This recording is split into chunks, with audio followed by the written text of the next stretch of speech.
This tape is going to deal with knife defenses. Before I get into the technical part of it, I want to introduce you to concepts of knife attacks and knife threats.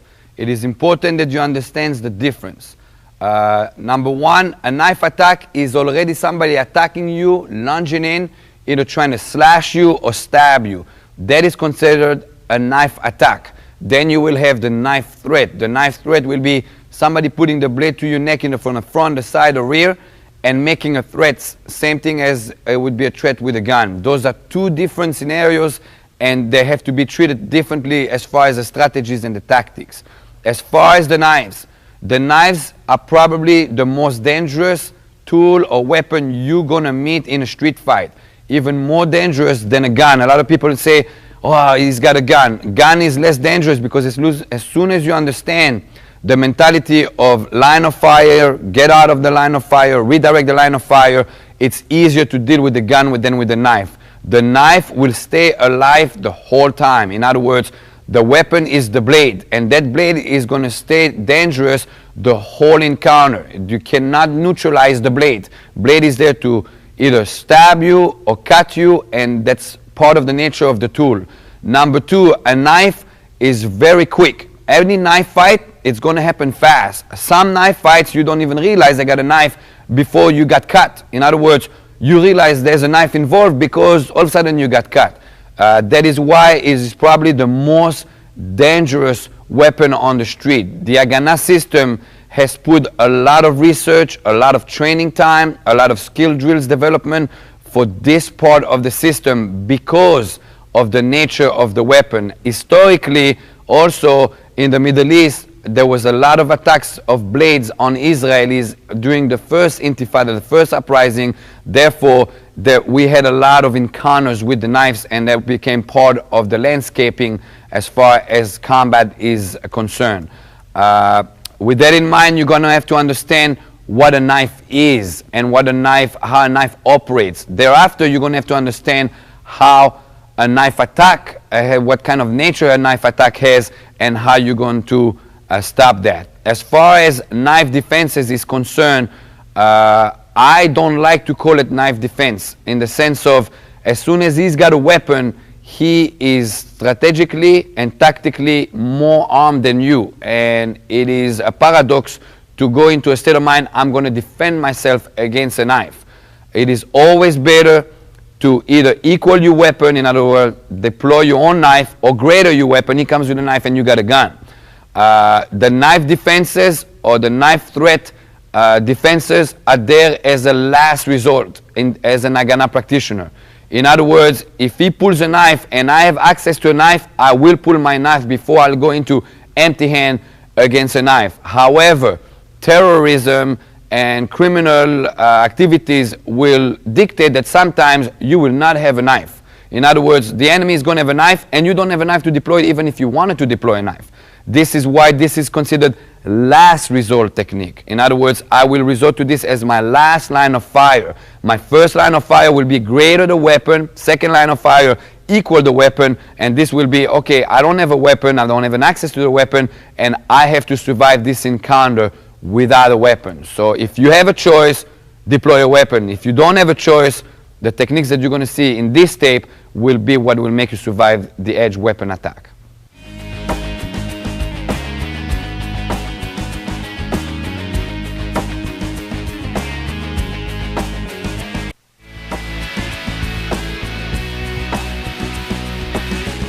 Okay, one of the big reasons why in the Haganah system we program our students not to go empty hands versus a knife if you can. In other words, if I attack Carlos with a knife and he has the option to deploy a knife, it is better for him to deploy the knife versus that he tries to seize me or disarm him or defend himself without a knife.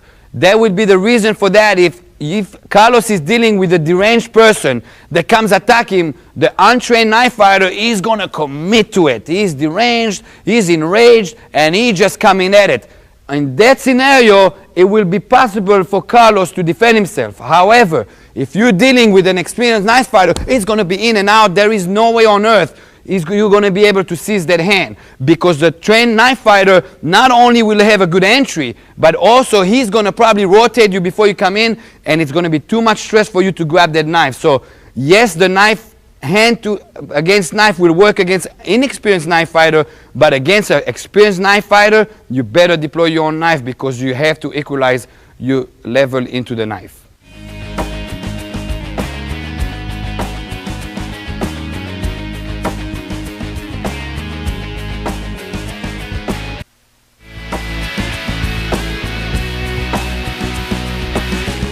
"90-degree blocks are there as a surviving tool to survive the encounter in the engagement part of it." Okay?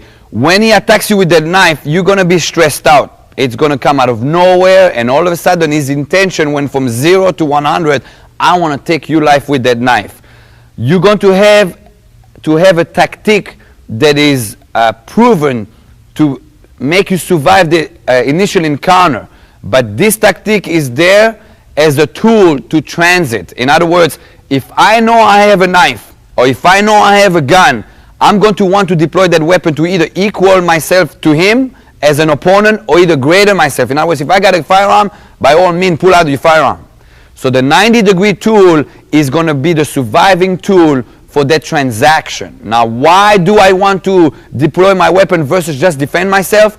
If he attacks me, and I survive that engagement, and I pull a weapon, it's going to take away everything he's got. In other words, all of a sudden, he's thinking, man, I came in with a knife, he survived it, and now he's got a knife as well. So that 90-degree block has to be instinctive in your neuromuscular system just to get in there. Now, it will be done like so. If he comes in with an attack right here, okay, it could be a slash, it could be a stab. At this particular moment, I can't read what's coming in. It's too much stressful.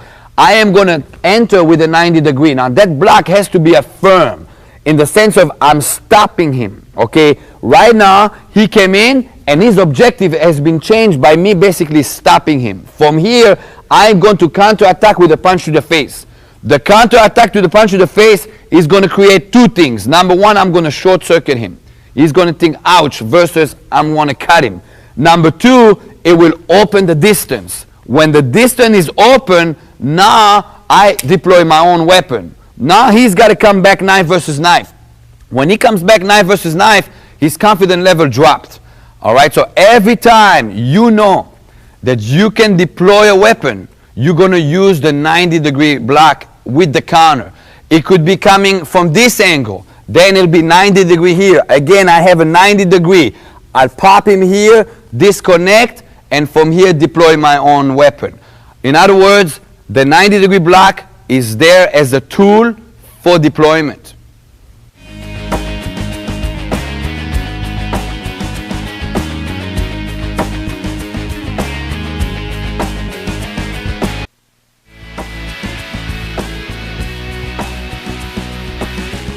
Okay, we covered the 90 degrees and disconnection and deployment. Now I'm getting into knife defenses when I don't have a knife. It is important that you understand the concept here that when you don't have a weapon to deploy, the last thing I want to do is block him and pop him, because that will disconnect him. And that violates the principle of the Haganah, that any attack coming in, I don't want to repel him. I want to seize him. I want to absorb him, demolish him, and spit him out, so to speak. In other words, when I don't have a weapon, my objective is to bring him in. In other words, let him do his thing and let me seize it and take it from there.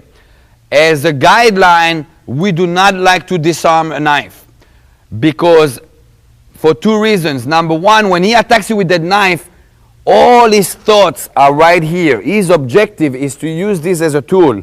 By me going for a disarm, and whatever disarm it is, I am going right into the storm. It is not a good tactic. In other words, as a guideline, I am not going to go to disarm. Number two, I'm not going to need the disarm. As you're going to see the techniques coming in, I'm going to use my objectives versus a disarm. When this attacker comes in with the knife, his intention is clear in that he's going to want to take your life. In other words, he's using a deadly weapon and he wants to take your life. It is clear. In other words, I can go into my objective of incapacitations and terminations because morally it is warranted, and of course you're going to have to check with your jurisdictions where you will be attacked with a knife, so to speak. But in other words, I'm okay with incapacitating him because he's got a deadly weapon in his hand. On another hand, if I disarm him and take the knife, and now he rushes in and I use that knife against him, now there's a legal issue of I'm using a deadly weapon that's not mine, but my fingerprints is on it, and blah, blah, blah, and this and that. I don't want to get to that knife. I want to get to my objectives.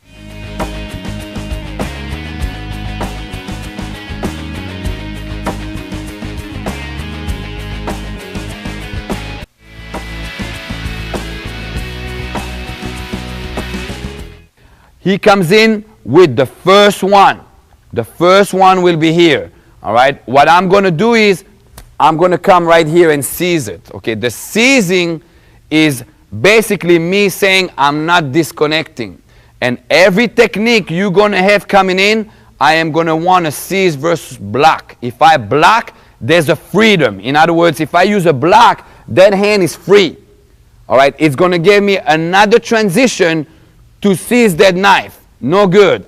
And the attack comes in and I'm empty-handed, I'm going to have to seize that knife. As soon as I seize him, I can start going to work. And that will bring me to my objective versus disarms. Also, in the knife attacks, just like in the hand-to-hand combat techniques, I'm going to have a point of reference that I'm going to bring you to. In other words, every attack that's going to come with the knife, I'm going to bring you to a point of reference. That will be your confidence landmark. In other words, you're going to be stressed out, don't have no doubt about it. He's got a knife, it's coming in, you're going to be stressed out. As soon as you seize him and start going to work, I'm going to bring you to a point of reference. That point of reference is going to give you, again, 3 options. And those options you will be taking as your objective will be.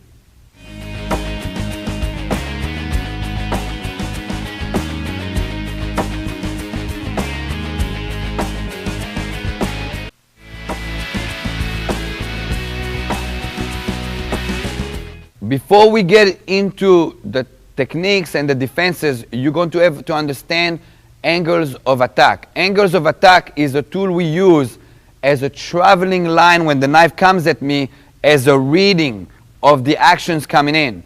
When you're going to be attacked with the knife, you're not going to be able to identify if it's going to be a stab or a slash. If you try to identify that, it's going to take that processing too long. And by the time you realize it's a stab or a slash, it's too late and the attack is over. Knife fight is very quick and you don't have time to try to identify if it's a stab or slash. Instead, I am going to read the angles where it's coming from. The first angle is going to be a diagonal angle. In other words, the blade travels in a diagonal line across.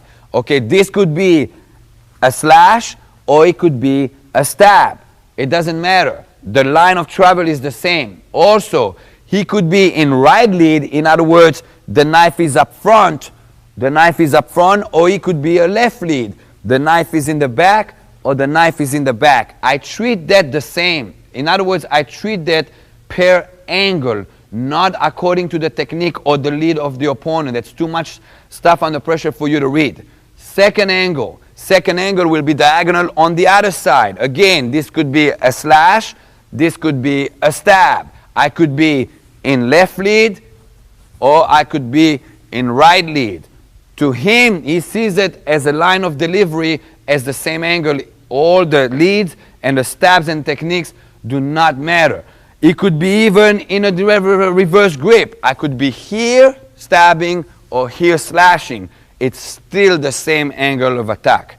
Next will be a cross. In other words, horizontal. I'm coming across. This is number 3 right here. All right, then you got number 4, across on the other side. Across on the other side. Then you got number 5, which will be straight down vertical. This a lot of time is considered ice pick attack. Ice pick attack, or he could have a curved stab, or he could just try to slash you down. All right, then you have the straight stab. The straight stab, what we consider as a spear attack. It's coming in a straight line. And finally, you have the one from underneath. The one from underneath. Again, it could be any lead. It could be any lead. It could be left hand. It could be right hand. It does not matter. I treat it as an angle of attack versus which technique is coming in.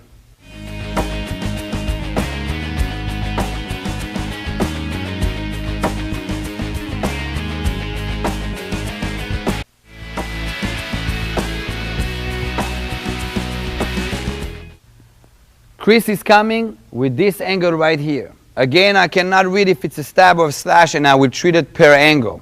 The first thing I'm going to do is I'm going to angle up. If I stay within the direct line of fire or traveling that he intended to cut me, he's fixated on it. I'm going to change that as a tactic to move and kind of like getting off focus. Okay, so he comes in, I'm going to go 2 o'clock. This in some cases, depending on the length of the knife and the length of his attack and the penetration, we make him miss. So you're getting an extra little defense as you go. As I angle up, I'm going to seize. Now it is important here that you understand what I call the battery concept. A battery has a plus and a minus, a positive and a negative. Same thing happens with my hand. One of them is positive in the sense of if I'm holding my hand that way and I contain something, it doesn't fall. The other one is negative because if I open my hand, it drops. So I got a positive and negative. You have to seize the hand with that battery concept. If you have 2 positive, all he's got to do is yank and he's free. If you have 2 negative, he's going to yank down and he's free. Him being free with the knife is going to be a big liability to you at this moment. So I'm going battery concept. This is important in your programming. Do not start working and then later on, okay, I'm going to adjust it. The engagement is what's the most important. If you mess up here, you're dead. Okay, there's no second chance in a knife fight. So the engagement has to be proper. As soon as I got this seize, I am going to kick Chris in the groin. Now watch here, I'm not just going to pick up my foot and kick. If I pick up my foot and kick, when you see somebody, their reaction is to jerk back or jilt back. So if I pick up my leg to kick and he jerks back or jilts back, I'm going to get off balance. Not good for me. I'm going to prevent that by tilting myself or jilting myself first, pulling him into the kick. Because when I pull him into the kick, that short circuits him thinking about him pulling. So again, he came in, 1. Remember, battery concept right here. From here, you're going to pull into kick him in the groin. Okay? Right now, he's short circuit downstairs. In other words, he went from, I'm going to kill him, cut him, into what just happened, and he's kicked right here. You took the high zone to the low zone. Right now, you're starting the process of victimizing the attacker. Okay, go on the other angle, please. Same thing here. 1, pull and kick. From here, when I short circuiting him down here, I'm going to go into a point of reference and also into a transaction. After I kick him here, I'm going to come in and grab him by the armpit and hug him to my body. Okay, watch again. He came in with the attack. 1, 2, and right here. This is my point of reference. Same thing here. Battery concept. Positive, negative. If I have him like this, all he's got to do is yank up. And he's out, and he's cutting me in the process. If I have him like this, he's going to yank down, and he cuts me in the process. If I have 1 up, 1 down, he yanks, he's stuck. Okay, I'm going to have a good control over it. This hand here has to be across his face. If I have it like this, Chris can reach over and switch blade and start working for free. If I have my hand across his face, try to reach over, he can't. or he can either from underneath. In other words, right now I neutralized him. He cannot arm me with that knife. In other words, he cannot do any damage with the knife, and he can't switch it. Right now, that knife is no longer the danger. The danger is him. From here, I'm going to knee him 3 times. 1, 2, 3. Make sure when you knee him not to lose the control over here. All right? I usually teach my students, as soon as we got this, for them to try to get free. Try to get free, Chris. As soon as I feel that I have it nice and control, 1, 2, 3. I knee anywhere. This will bring you back to objective. Okay? Right now, right there is the foot. I can step on it and completely push and break his ankle. And right now you got a man with a broken ankle. He can't stand on his ankle. He can attack you again with that knife. So that will be one of the objectives. Or again, I can go after the knees, 1, 2, 3, straight down, schlag him out, and basically you terminate him. Okay, in other words, I'm not reaching out for the disarm. The last thing I want to do is go over there. Because if I go over there, that's exactly where his thought is. I want to go where he doesn't know what's going to happen. All right? Most people don't anticipate getting the ankle broken. Most people definitely don't anticipate getting schlacked out. All right? In other words, right now, those are your objectives. He attacked you with the knife. You completely neutralize and ignore the knife from this point on, and you're going to work according to Agana objectives. Again. 1, kick, bring it in. Nice point of reference, forearm across his face. 1, 2, 3, and one of the objectives.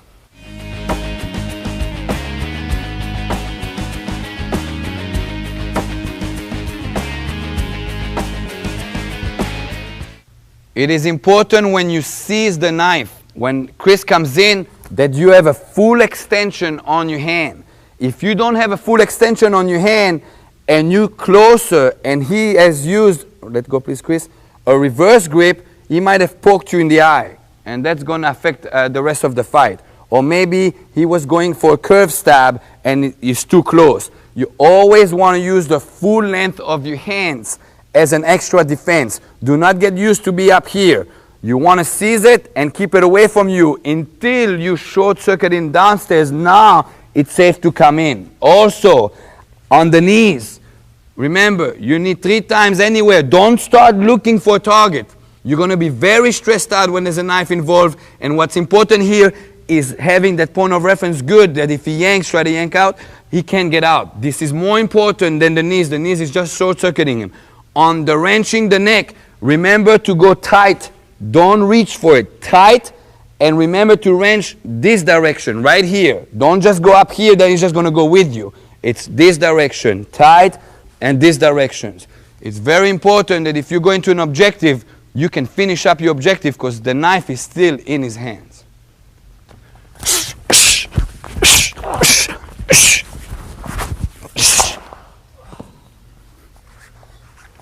On the side.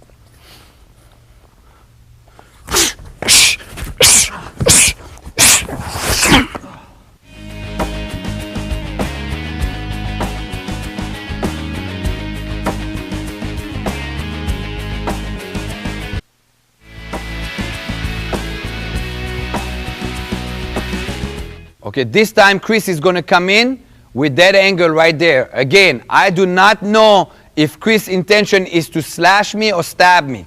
I will treat it as the angle of the attack. The first thing I'm going to do is I'm going to angle out a little bit. I'm angling out for 2 reasons. Number 1, so he's not completely focused on a stationary target. Number 2, so it gives me more of a distance, so when I seize the hand, I am much more at the distance versus that I'm too close to myself. He comes in, and right here, remember battery concept, very important. 1 positive, 1 negative. If you have it like this and he yanks down, he's out. If you have it 2 positive, he yanks back, he's out. He's out, it's going to be a problem. So again, he comes in right here. From here, again, I'm going to want to kick him to the groin. As I kick him to the groin, I'm going to jilt him back. In other words, I'm jilting back to make sure that I'm not going to be off balance. Jilt him back, all right? It is important that you pull your leg back. If you kick and step forward, you're too close to the blade, and also there's going to be a transition anyway. So I'm pulling and kicking. From here, I basically short-circuited his thought from upstairs to downstairs by the pain. And I'm going to transit into my point of reference. Watch again. Back up, please. Again. He came in one, kick, transition. Remember, positive, negative. Remember to go by the armpit so you secure the face so he cannot reach out for that knife. From here, again, Chris is going to try to jilt out a couple times to make sure I got it right. As soon as I got it right, I'm going to knee 3 times. 1, 2, 3 times. All right? And from here, I can go into one of my objectives. Break his ankle or schlag him out. One more time. 1, kick, transition, tighten up. 1, 2, 3, schlag.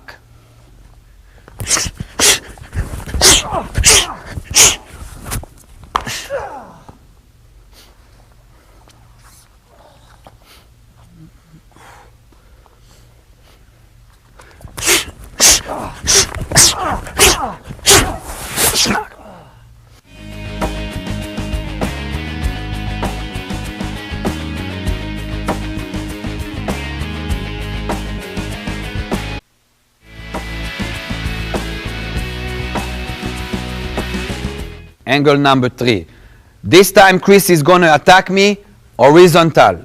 Okay? Again, he comes in and he's just going to take a slash right there. It could be a stab as well. Again, it could be a stab. I do not know what his intention is. I treat it by the angle. Again, as he comes in, I'm going to angle up a little bit. So I'm a moving target and it gives me more of a distance. So when I seize, I have a nice distance versus the knife is too close to me and then it short circuits me by cutting me. Again, he comes in, one here. Remember to have battery concept. 1 negative, 1 positive. If you hear, he yank out, and he's free. If you hear, he yanks up and he's free. Either way, no good for you, especially since the engagement was already established. So he comes in right here. From here again, I'm going to jilt him into the groin shot. If I simply pick up my leg and he yanks back, I'm going to lose my balance. No good. Always prevent that by jilting back. From here, I have point of reference right here. Again, he came in, 1, point of reference. This is important, that every time you're at the point of reference, you keep your body tight to him. Don't just do the hands because that freedom is going to cost you. Yank out, Chris. It's going to cost you. You want to be nice and tight. This is where you're going to be safe. That point of reference is your lifesaver in this engagement. Nice tucked in under the elbow, nice in the armpit, so your hand is here and you're preventing from pass. Only now you can go to work. Right now, as you reach the point of reference, as long as you don't have that point of reference, you're going to be stressed out. In other words, he comes in, and this is going to be a very stressful situation. As soon as I'm here, and I can go, oh, thank God. In other words, I got it. From here, I go to work. 1, 2, 3. And again, going into one of my objectives. Now, when I go to break his ankle here, it's important that you don't just push here, because while he disconnects, he might cut you in the throat. Okay? I want to push that angle away. So on the way out, he doesn't cut me. Again. 1, pull in, point of reference. 1, 2, 3, into one of my objectives. Either break his ankle or either schlag him out. Okay, as Chris comes in, it's important that you understand that a knife fight is dynamic and it's not always going to be perfect. In other words, maybe after you kicked, you don't feel comfortable and you're going to have to a little bit struggle. You don't have a chance in the street to say, hey, let's do it again. Okay, you're going to have to adapt. What your goal is here more than anything is to reach that point of reference. In other words, if something somehow was not perfect here, maybe you close instead of nice and big. Maybe you don't feel that you have a good hand and it starts jerking or tilting you or jilting you. That's fine. Continue, and your objective is this. As soon as you got this point of reference, you will be okay. So sometimes your way up to here is not going to be by a blueprint. Fight is not a blueprint because there's two people involved. You cannot rehearse that, and you definitely can say, can you do it again? He's not going to do it again. His objective is to hurt you. And sometimes it's going to be not as planned. Therefore, your goal is to get here, no matter what.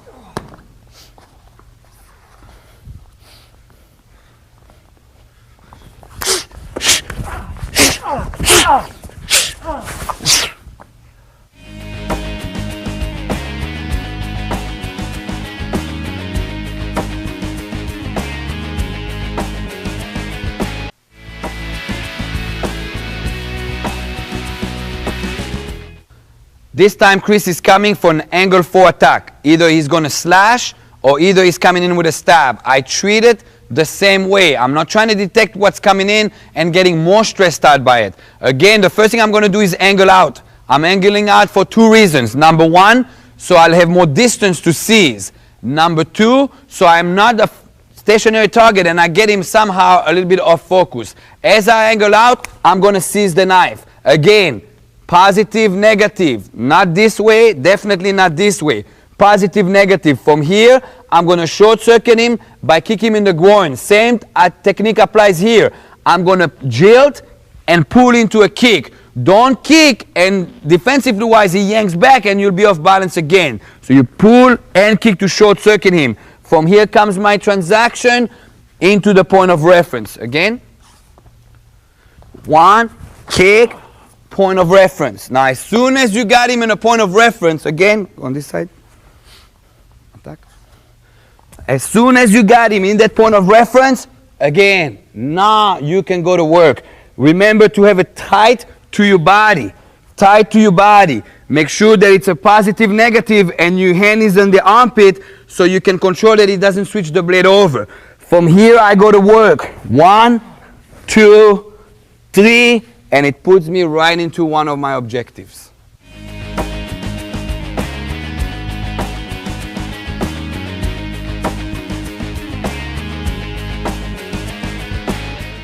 Chris comes in across. Again, I angled out, I kicked. Now watch the transition.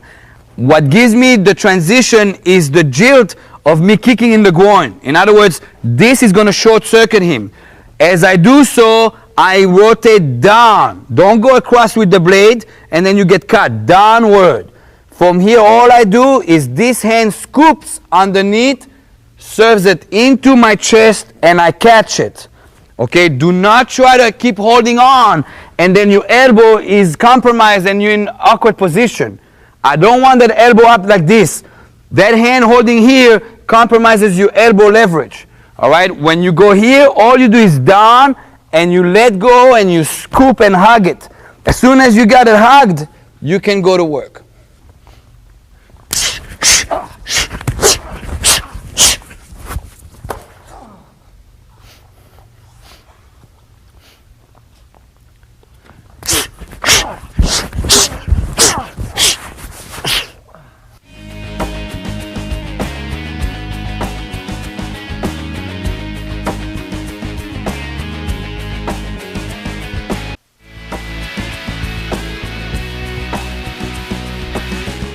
This time I'm going to deal with the overhead. In other words, the angle is coming right from above me, what is usually called an ice pick. On this one, I'm going to have 2 tactics. I'm going to have the outside tactic and the inside tactic. In other words, I'm going to have the one that when I see it coming and I can move. Sometimes because of the nature of the technique, is already going to be on top of you and you're going to need a block to enter into your engagement. All right, I'm going to take you through the first tactic first. As he comes in, I'm going to move to 11 o'clock. Me moving to 11 o'clock is my defense because I am getting out of the line of travel. On this one, I'm going to shoot my hands up as a precaution. I am not seizing. Because of the nature of the attack and the leverage coming from up above, me seizing it is going to be compromising my safety. Therefore, on this one, I do not seize. As he comes in, I'm here. And I'm going to borrow his momentum to shove it right here. Okay, in other words, I am borrowing this momentum and dissolving the attack with the same motion where he was going to. Again, 1 and coming here. From here, all right, I am sticking my body to him to control him. Now you got to remember, he came with a lot of momentum and his objective was to hit you with the knife at this height, but he's got penetration and everything came down here. So that's going to help you out with this control. From here, I am going into point of objectives. In other words, I can either incapacitate him or terminate him. If I choose to incapacitate him, I'm going to turn the head and push him here and keep him close to my body so that knife doesn't come back to me. And I'm going to shove down again to the floor. And from here, I'll have a break ankle. Again, stand up, Chris. All right. When you, come on in. When you do the takedown, remember to push with your body and shove down here and driving straight down. From here again, you can choose which ankle you're going to attack. Or, of course, you can terminate him. In other words, he comes in, you got our line of fire when here. From here, 1 and schlock out.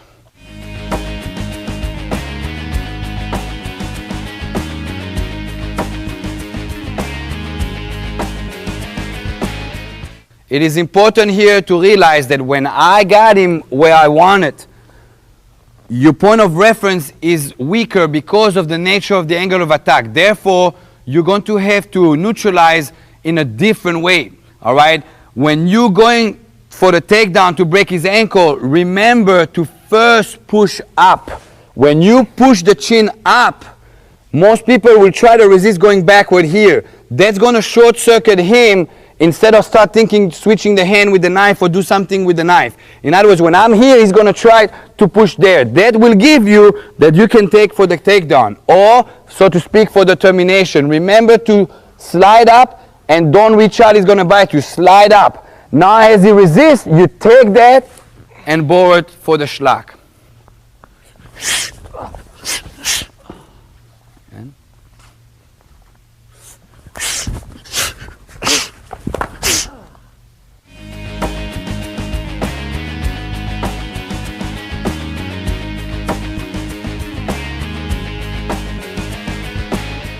All right, now we're going to deal with the fact that he's already on top of you and you never had a chance to move to the side. In other words, either he was already on top of you or your awareness wasn't there and your timing is off, and out of being the last resort, as he came in, I blocked. Remember, if you're forced to block, according to the relationship of the engagement, remember to have a 90 degree. Do not panic and reach out and then you're going to redirect that knife to your organs. Make sure it's 90 degree. Now, given the fact that I am not armed, in other words, I don't have a weapon to deploy, I'm not going to hit.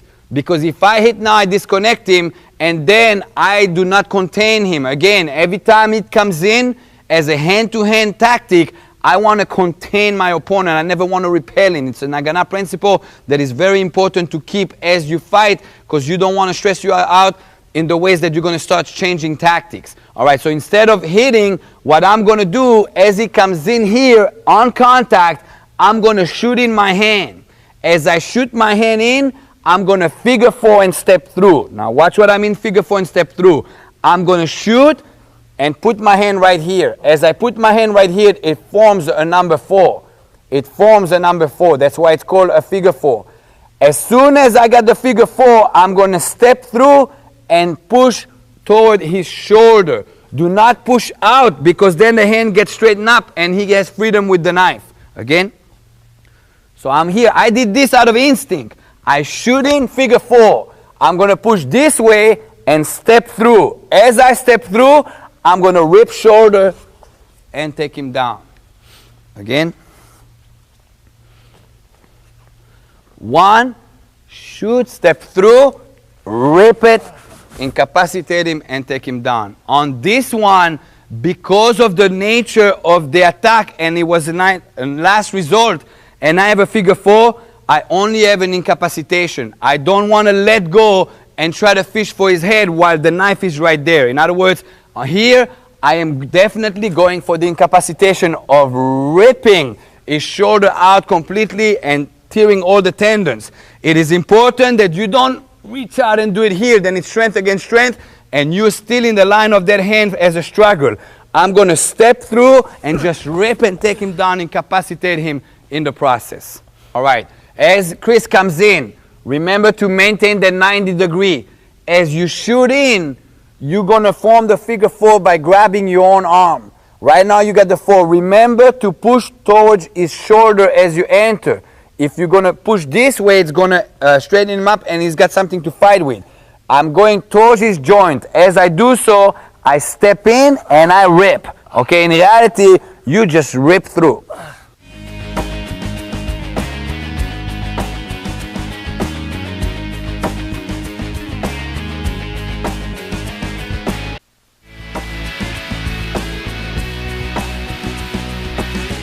This time, Chris is going to come in with a straight stab. It doesn't matter if he uses this lead or if he stabs from the rear, or so to speak, if he grabs my shirt and goes for a stab. I treat the attack the same way according to the line of fire. Now, because he's coming in the center, that is considered primary danger. In other words, my primary defense now will be to move to 11 o'clock. I am going to cut angle to 11 o'clock. If I only do so, he's going to follow me and cut me. I'm going to have to insert a protection. From here, I'm going to have a 90-degree angle block. Again, he comes in, 90-degree angle block. The block is 90 degree. Do not have a diagonal. If you have a diagonal, you direct him to your abdominals. You keep it right here. Now from here, what I'm going to do is I'm going to cup. All I do is this. Okay, do not grab with your thumb. If you grab with your thumb and he jerks it back, pull back, I'm going to go with it and it's going to short circuit me. I'm cupping it down simply so I can strike him. All right, because on this particular technique, if I try to grab him, I'm going to end up too negative and cut it and kick him. I'm going to end up being cut. No good. So from here, I cup down and I short circuit him by hitting right here. As I hit him right here, I'm right into my transition, into my point of reference. Again. So number one, right here, 90 degree, cup down, hit him. Transition, point of reference. Make sure it's nice and tight. Make sure your hand is in the armpit so the head will not be able to switch the blade. And from here I go to work. 1, 2, 3, into one of my objectives.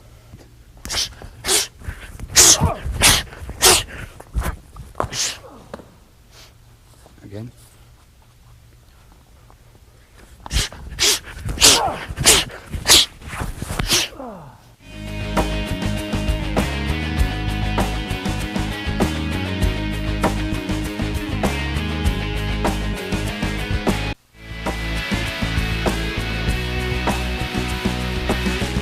This time Chris is coming in with an understab.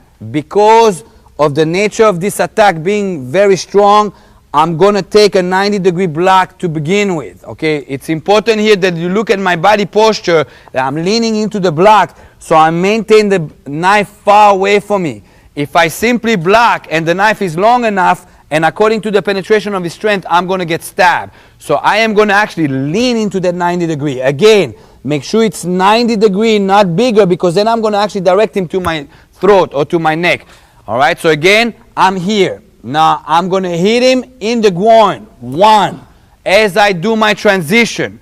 Why? When I'm here and I hit him in the groin, it's going to help me going into my point of reference. All right, again, do not hit in the face. You hit in the face, you'll disconnect him, and that is designed for deployment. Right now, again, I'm working without a weapon. In other words, he comes in, 1, and hit in the groin. From here, I got my transition into my point of reference. Remember, you want this in, nice and tight. 1, 2, 3, and then you can go into one of your objectives.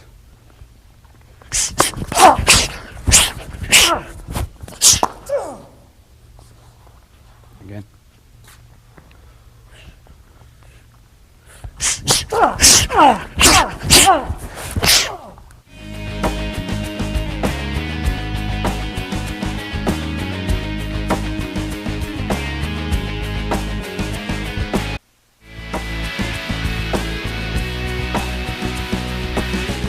Okay, that brings us to the issue, if you're law enforcement and you cannot incapacitate or you cannot terminate your opponent. As a guideline in the Agana system, we do not like to disarm. However, if your job description dictates that you do have to do a disarm, it will be done out of a takedown. In other words, if Chris came in with any of the attacks, and I'm right here, and I kicked, and I got to my point of reference, okay, I'm not going to go here and try to do a disarm, because his mentality is all on the knife to begin with. Okay, the Agana practitioner will be taught to get to the point of reference, demolish him, 1, 2, 3, and from here simply shove him down into a takedown. One here, strip down the knife. Okay, so if you have to disarm according to your law enforcement objectives, I want to take him down, soften him up, and strip the knife away when I am in a complete control of the situation versus me fishing for the knife. Also, it brings you also to the point of deployment.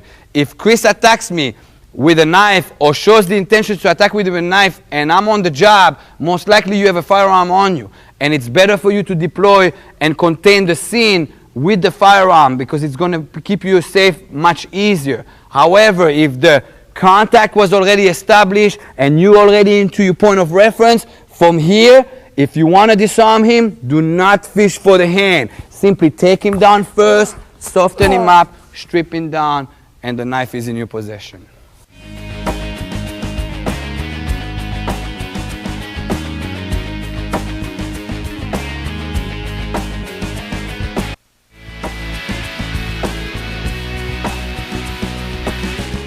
That brings us to knife threats issues. A knife threat is different than a knife attack. The knife attack, the intention and the action was already in flight. With the knife threat, he's going to have one of 3 demands behind that knife threat. It can all be categorized in 3 categories. Number 1, possessions. Number 2, your body. Or number 3, information. Possession, it could be that he's robbing you, or he's kidnapping you, abducting you for ransom. Your body could be he's about to rape you, or he's about to kill you and then rape you. Or then it goes into information. He needs the information out of you.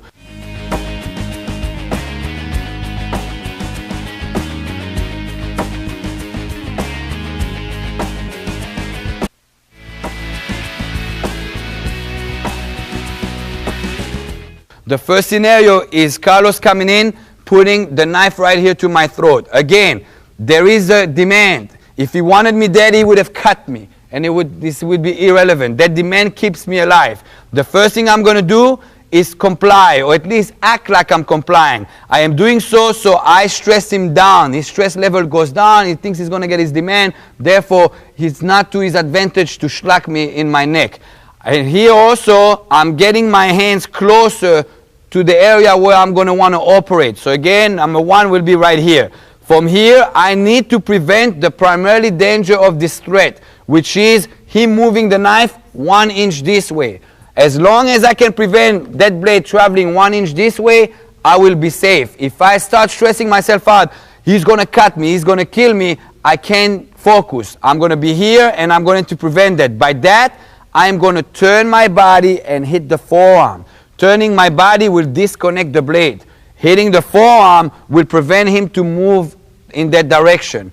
In doing so, I'm going to have to seize the hand, because if I simply do this, he's going to attack somewhere else. In other words, I'm going to have to seize that. I'm coming here and I'm seizing right here. Again, I'll do it slow. Amen. Whatever you want. Turn, hit, and seize. From here, I'm going to maintain the hold here. It's important that you hold him on your body and not here. If you hold here, it's easy for Carlos to come out and cut me open. So I'm coming in 1, 2, and hold him. A lot of times in training, I tell my people to try to yank out. And if they can't yank out, you got to secure properly. All right, from here, I'm going to hit right here with the back of my hand, serving me into my famous point of reference. As soon as I got a point of reference, it's very important here that your forearm is across his face. If you have it like this, he can reach out for the knife on the other side or on the inside, so to speak, and cut me open. Make sure that the hand is here so he cannot reach out for the knife. From here, of course, I'm going to work. 1, 2, 3 knees, and going into one of my objectives. When the knife is in, it's important that you put one hand in, one hand out. Don't put 2 hands out, and definitely don't put 2 hands in. You're going to need one hand in so you can operate.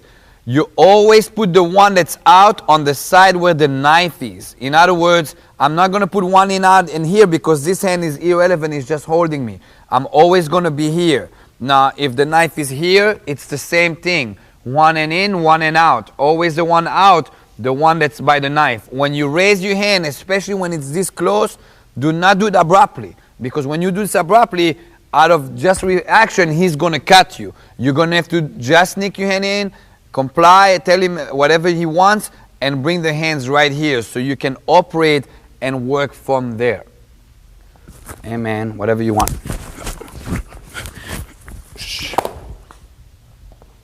This side. Amen. Whatever you want.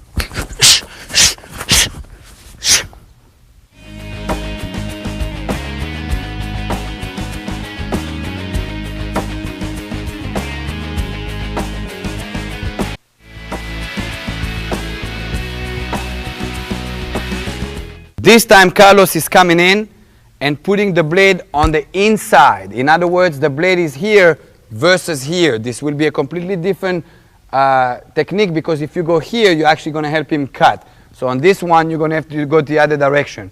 Again, he's got a demand. That demand keeps me alive. I'm going to pick up my hand. One inside, one outside as usual. You're going to do this because I don't want you to go this one, this one, this one. I want all the time the programming be the same. I'm coming here. This time I'm going to prevent him to cut by grabbing and coming here. Watch again. Grabbing and coming here. From here, hit, point of reference, and you're going to stick the hand to your shoulder versus being on the chest. Again. 1, 2. Grab, point of reference. Make sure you maintain that the knife is secured to your shoulder. From here, 1, 2, 3 knees, and to one of your objectives. Again. Amen. Whatever you want. 1, 2, 1, 2, 3, into one of your objectives. Amen. Whatever you want.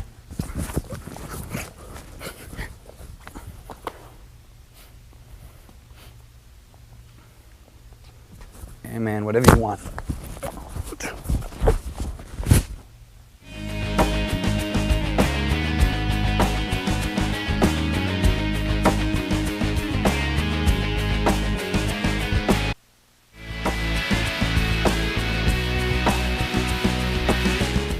This time Carlos is going to come from the rear. Again, I have to identify the primary danger. Primary danger now is the blade traveling this way. I have to prevent him traveling this way. The first thing I'm going to do again is act like I'm complying, so I'm also getting my hands closer. What I'm going to do is I'm coming here and I'm going to plug right here. As I plug right here, the knife will disconnect. Again, this will be one, whatever you want, act like you're complying. Don't look at him with the corner of the eyes. They're very provocative and he might, out of being nervous, just lock you out. You hear one and dropping. As soon as you dropped here, you're going to secure this hand, hit him in the groin right here to ring the bell. Hitting the groin. Do not let go both hands. One and secure it. From here, I'm going to raise my shoulder to find my way out. From here, if you pay attention, I can actually stab him with his own knife and I didn't even put my fingerprints on that knife. I'm coming in the rear, pick up into a chicken wing. From here, I have my objective. I can schlock him out or I can take him down and break his ankle. Again, this will be one. Amen, whatever you want. Drop here. I disconnect the knife, hit him in the groin. Up with my shoulder, find my way out right behind him. You want to stab him, fine.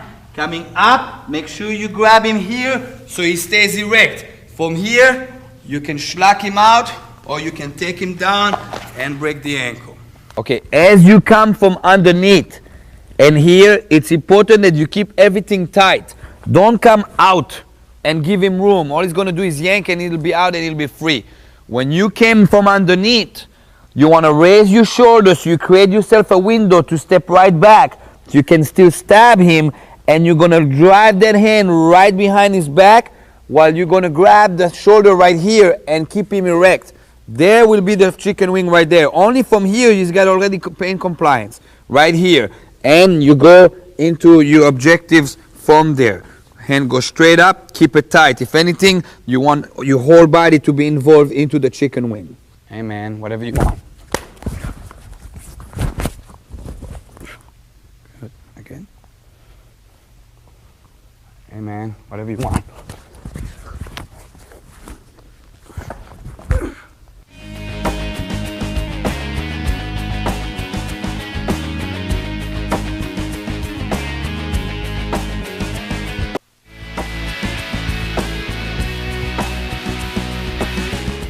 The next two tapes are going to cover Israeli tactical knife fighting.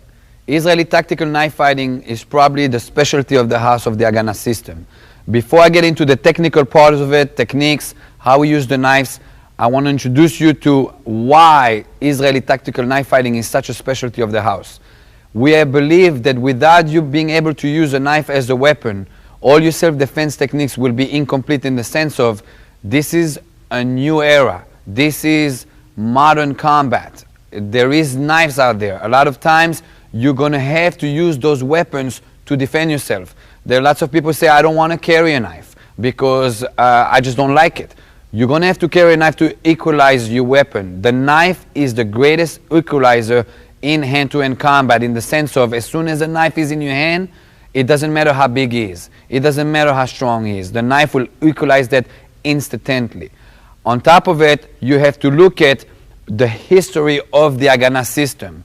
The Haganah system pulls out of 4 systems, 2 civilian martial arts and 2 Israeli IDF military tactics, Kapap and Lotar. In both those systems, the knife is a prevalent, strong weapon. In other words, it is a big part of the culture in the Middle East. Throughout the history of the IDF and throughout the conflict between the Israelis and the Arabs, knife attacks have been part of the culture.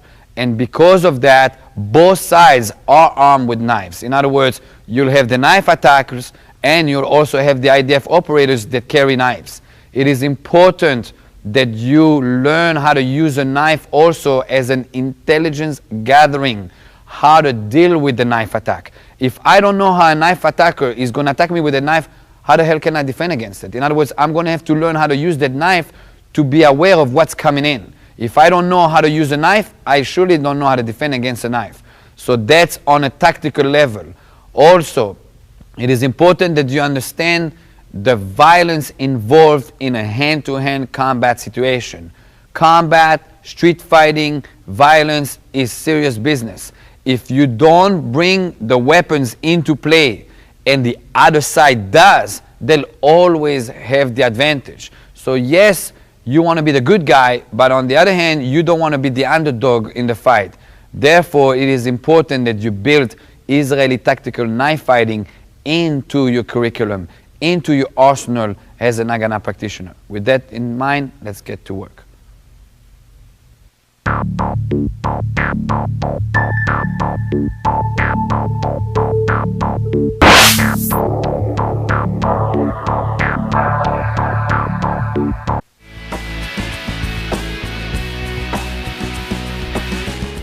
This tape is going to deal with gun threats. Before I get into the technical aspect, I have to introduce you to concepts and principles of firearms and also strategies done with the firearms. This tape deals with gun threats. If somebody wants to shoot you, they will do it from a distance, and all these techniques are irrelevant. I cannot teach you to catch a bullet with your teeth. It's impossible. In other words, the only reason why you're staying alive is because it is a gun threat, not a gun attack. If he wants to shoot you, he will do it from a distance, and all these techniques in this tape is irrelevant. When a person pulls a gun at you and threats you, there are 3 objectives that he is going to have, and they all fall in one of those 3 categories. Number 1 will be motivated by financial gains. In other words, he has the object of possession. He wants to rob you. He wants to kidnap you and ask for ransom. He wants to take you to your ATM and take out all the possessions. He wants to take your car. That is considered possession. A lot of times that's a robbery. Give me your money. As soon as you give him that money, not only you gave him the money, you gave him your life. In other words, it is in his discretion if he's going to shoot you or not. In other words, that demand is what keeps you alive temporarily. The second one will be in the category of your body. They want to rape you. They want to kill you. They want to torture you. All those three or all those elements are considered they want your body. All right? And finally, the last one is information. The demand is, where is it? When is it going to happen? If it's civilian, did you do this? And if your answer is wrong, basically they can get mad and shoot you. In other words, those three demands categories are keeping you temporarily alive. If they wanted you dead, they would have shot you. So as soon as somebody threatens you with a gun, you're going to have to keep that demand not available to them, because that is what keeping you alive. Unless you understand that concept, you might do a mistake. You might provoke them to shoot you. You might give them what they want, and then out of non-identification purposes, in other words, they don't want that you identify them to the authorities, they're going to shoot you. So you have to understand that that demand is actually you temporarily insurance to stay alive in the gun encounter. Then it's going to bring us to the subject of what is a gun? What is a firearm? If somebody attacks you at gun threat, you need to stay calm. And a lot of people fear what they don't know. If they never held a gun in their hand, they fear guns. Oh my God, it's a gun. I never held a gun in my hand. It is a belief of the Haganah system, because of his military background and tactics of the Kapap and the Lotar system, that every human being has to accustom himself to firearms. Either you like it or not. It is part of modern society. If anything, if you're going to disarm somebody with a gun, you're going to need to be able to use that gun. Because if you can't use that gun, basically you have an object that is more dangerous to you than to the other person, because you don't know how to use it. So firearms is part of modern society. It is important that you get accustomed to them before somebody attacks you with it. That will bring you to the issue of what is a gun. A gun is a piece of machinery that does not operate without us as human beings making it go off. A lot of people, oh, the gun went off. The gun doesn't go off. It is us that pulls the trigger and makes the gun go off. There is no such thing as accidental, the gun just went off. The gun went off because somebody operated wrong. Okay, there's a big misconception, and you need to understand that the mechanics of a gun is activated by a human being, not by himself. It is not an automatic thing that happens just by himself all of a sudden. Because of that, you're basically holding a piece of machinery that has a specific mechanic to make it go off. Any gun, if it's a revolver, semi-automatic, any type of gun that's on the market, has a pull trigger that puts the pull the trigger and drops the hammer on a firing pin. In the firing pin hits the primer of the bullet. Without that firing pin hit the primer of the bullet, the gun cannot go off. In other words, somebody needs to pull the trigger. When the firing pin hits the primer ignites the powder in the shell. There is an explosion that happens, and what happens is, out of the explosion, the bullet has no room to contain the gas that's in that shell, and it basically propels itself out of the chamber. So every time a gun goes off, it's because the trigger got pulled, the hammer hit the fire pin created an explosion in your hand, and the hand went off. That makes a lot of sound. It is important that you training of gun disarm involves that you train or tells you when the gun is going to go off, so you can expect it and anticipate it, and by doing so you surprise the other person versus you being freaked out of it because all of a sudden the gun went off. Also, that will bring the issue of when you go to the gun range and you shoot, you have earmuffs, and it's very comfortable and everybody shoots all day long and there's no problem. When a gun goes off, it's loud. When it's loud, your ears are going to ring. Now, if you, as you will see as the technique goes in, if you trigger, or you the one who times the pull of the trigger, you will be mentally prepared for it, and you have a mechanism in your body that actually muffles it, or in other words, temporarily, you can handle the noise. It is the other person who's going to completely be surprised by it, and that will be the short circuit of the gun disarms. And this is very important, because in gun disarms, I'm not going to start hitting him until I control the line of fire and redirect it. Therefore, the gun going off is the actual short circuit of the technique. With that in mind, let's get to work.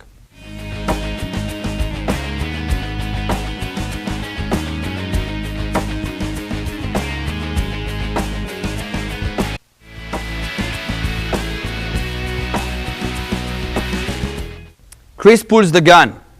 As soon as that gun is pointing at me, it is considered a gun threat. It is important that you realize the relationship of the distance in the gun disarms.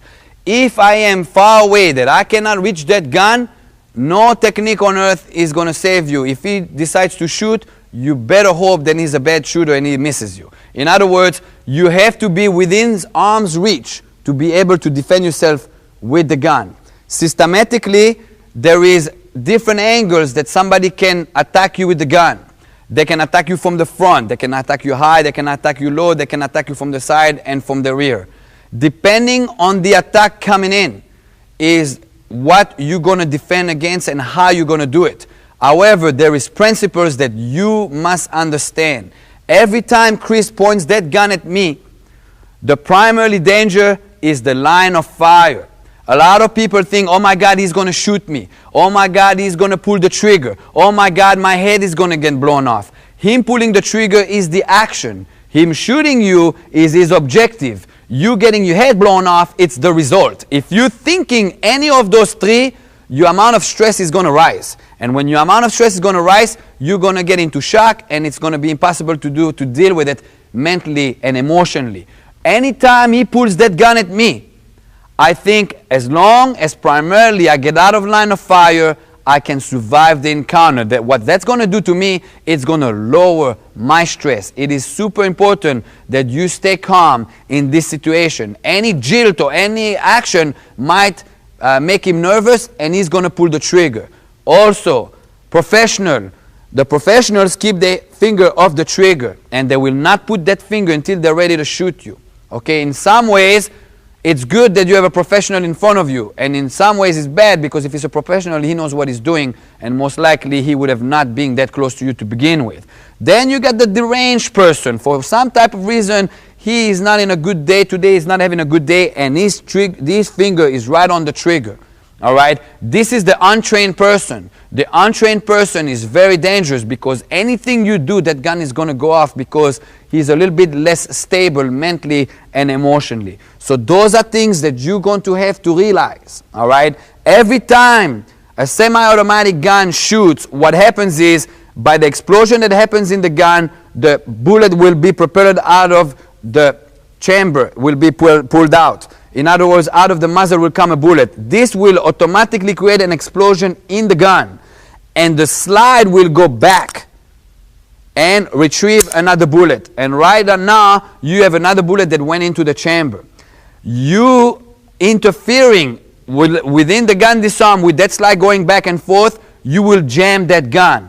Jamming the gun is a very good thing because now the gun is no longer a threat. It is him that becomes a threat. So every time you interfere in that slide going back and forth, you must realize that you jam the gun. This is going to become very important as soon as the gun is in your position. A lot of people get the gun and then they think they can shoot at them and then the gun doesn't go off. And if he's got another gun, he pulls his other gun and he shoots you because you'd never realize that a gun can jam. And that brings you back to the issue of you need to learn what a firearm is. It is part of modern society.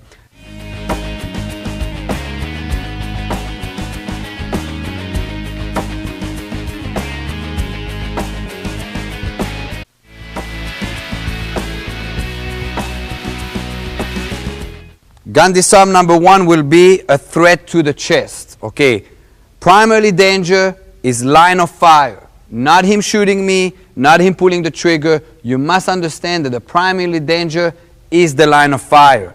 The first thing I'm going to do in all gun disarms is to act like I'm complying. Whatever you want. What this will do is it will lower his stress. In other words, he thinks he's going to get what he wants. If I start working and I jilt, he has only the pressure of pulling the trigger to travel with to discharge a bullet. I have to reach for him. That's much more to cover. Therefore, regardless if I'm fast or not, he's going to get there first and I got shot. So the first thing I got to do is always whatever you want. Do not say don't do it. If the person is deranged, the last thing he wants to hear is what you have to say about what he's got to do. Do not patronize by saying don't do it. Okay, you say whatever you want. This will lower his stress. Right now, I need to get out of the line of fire. That will be done by me rotating Turning. Okay, I am turning my body versus moving. If I move, he's going to follow me eye-hand coordination with the gun. Not only that, if I'm not fast enough and he discharged now, that bullet is going to hit my shoulder. Shoulder is hard tissue. I'm going to get propelled backward, and he's already in a shooting stream, and he's going to basically unload the whole magazine on me.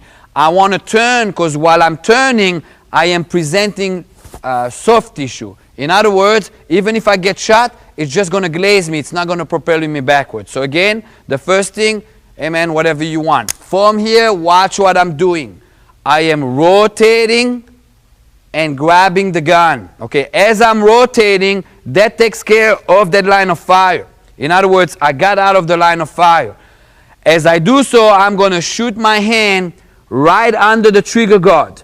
Do not grab by the barrel. If you grab the barrel, it doesn't have enough contour, and all he's got to do is yank back, and the front side will cut you open. You're going to be short-circuited into thinking about getting cut, and he unloads the whole magazine on you. Make sure that you grab by the trigger guard so it contours the whole gun. That will create that he will discharge, and the gun is not jammed. Again, amen, whatever you want. Right there, gun got discharged and it is jammed. Right now, I am not surprised by it. He is. Why? Because I am the one who triggered the discharge, not him. If he wanted to shoot me, he would have shot me to begin with. Again, amen, whatever you want. Right here, from here, I'm going to step in and punch him right here. Okay? It is important that when you step in, you don't get in that line of fire. In other words, go on this side, please, Chris. Again, I'm here.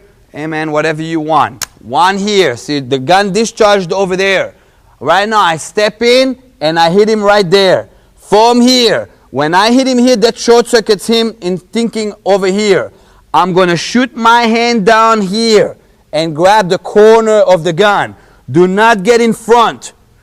Right, as you have your hand on the corner, it's important that you grab the corner so it gives you the leverage. Now, as I pull back, I'm going to want to pull back that foot. If I don't pull back that foot and he starts yanking, he's going to have the leverage. By me pulling here, I'm basically supercharging my leverage into the break of his finger. Now, as I turn here, what will happen if I take that hand out so you can see it, what will happen is as I peel the gun, at this point, the finger got broken. As I rip out, I'm going to demit his finger. So essentially, I broke his finger and I demitted it. Right now, his whole thought, it got short-circuited into the extreme pain that's on his finger.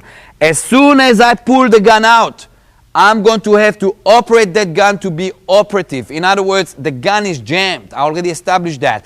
I'm going to have to unjam the gun by racking it and then telling him to get on the floor. Okay?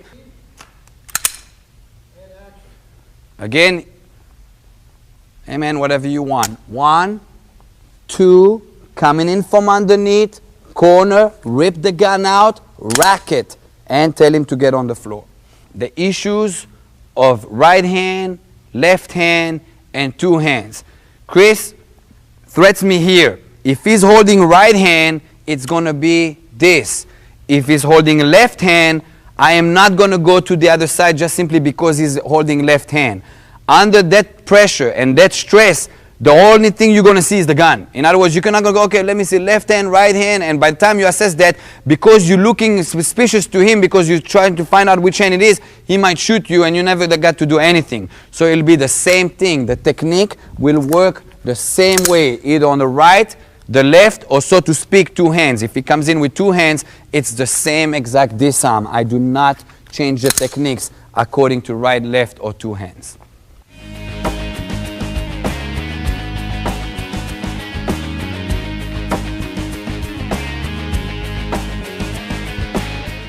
What do you do as soon as the gun is in your possession? Okay, the first thing you're going to have to do on a survivor level is to rack the gun so it's operative again. 90% of the time when you're going to disarm somebody, you are going to actually jam the gun. And even if you don't think it's jammed, don't take a chance, always end up racking the gun.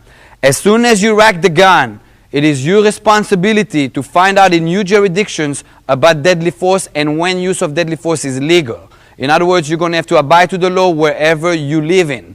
Okay? Morally, you're going to have to give him a chance to give up as soon as the gun is in your possession. In other words, first thing I'm going to do is rack the gun. From here, I'm going to tell him, get him on the floor. Get on the floor right now. If he got on the floor, you do not shoot him. Why? He gave up, and obviously he's no longer a threat.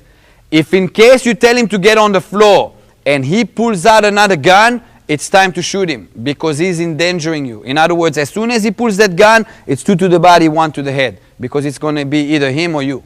And you got to make sure that it's you that goes home at the end of the day. In other words, he pulled another gun, 2 to the body, 1 to the head. In case you told him to get on the floor and he pulls a knife or he desperately attacks you, you are going to have to zip him up.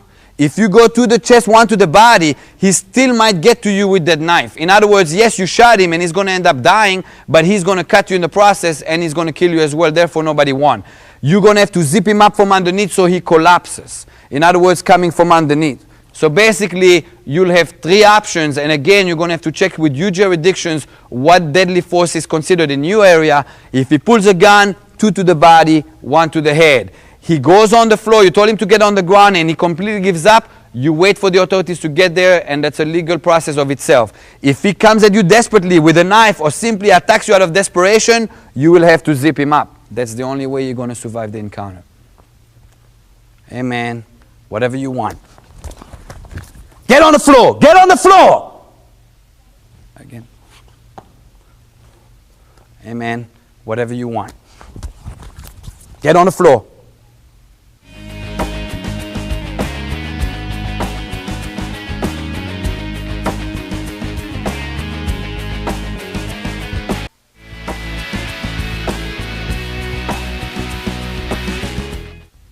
The main reason why you don't want to hold the gun when you do any disarm by the barrel is for 3 reasons. Number 1, if you have a regular gun and you grab by the barrel and he yanks out, he's going to get free, number 1, and number 2, that front side is going to cut you.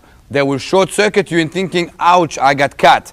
The second reason is if he's got a revolver.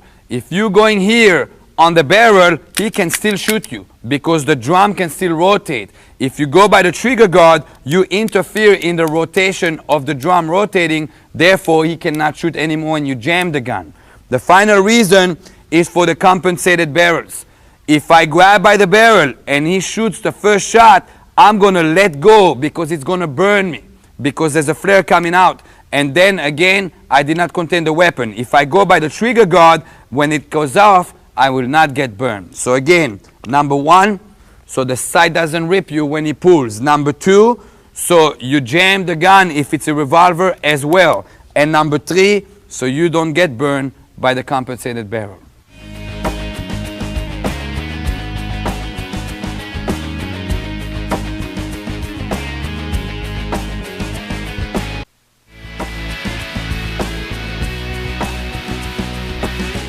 The second disarm is going to deal with a threat to the head.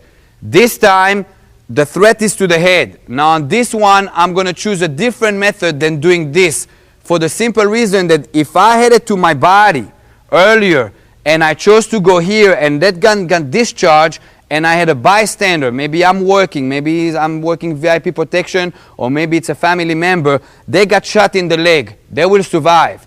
If I'm here to the head, it is a tactical mistake to do this disarm because whoever is by you got shot to death. Okay, there I'm going to redirect the line of fire upward. Okay, the first danger again is the line of fire. I'm going to get out of the line of fire by simply dropping. As soon as I drop, that takes care of my defense. At the same time, I am going to pigeon up. We call this pigeon in Israel because it looks like when the kids play on the shadow. I'm pigeoning up to the trigger guard. Again, I'm not going by the barrel. If I go by the barrel and he yank out, right? Again, I'm getting cut and he starts shooting me. I'm going by the trigger guard and seizing the gun. Now, all those 3 things happen simultaneously at the same time. So basically, I'll go, hey man, whatever you want, and boom. Right now, that gun got discharged. Now, who triggered it? Me or him? Me. He is surprised by it, okay? Again, I'm here. Hey man, whatever you want. And I'm coming up. Gun gets discharged. From here, I am going to turn, and this is going to be done violently, straight into his chest and break his finger. From here, I'm going to hit him with the firearm, pull out racket, and tell him to get on the floor. Again. 1 will be, amen, whatever you want. 2, gun get discharged. Right now, he's short-circuited by the discharge.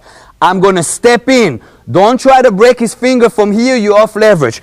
My left leg steps in if I'm right-handed. My right leg steps in if I'm left-handed. So I end up in the fighting stance or in hand-to-hand combat fighting stance. From here, I break his finger right here. I hit him with the barrel, and I pull the gun out. This will basically break his finger and demit it again. Rack the gun, tell him to get on the floor. Again, one more time. Amen, whatever you want. Bang, discharge, step in, hit him, rack the gun, and tell him to get on the floor. Amen, whatever you want. Get on the floor right now. One more time. Amen, whatever you want. Get on the floor right now.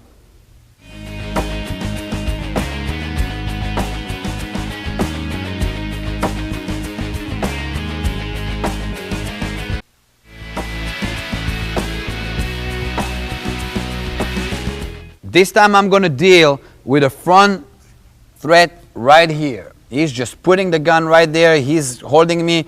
This is very intense. The first thing I'm going to do here again is act like I'm complying so he drops his stress. I'm going to pick up one hand inside, one hand outside. It's important that you don't go here. One inside, one outside. Okay? Again, the primary danger is the line of fire. I'm going to get out of line of fire by simply turning. By simply turning, I get out of line of fire. At the same time, I'm going to shoot for his forearm.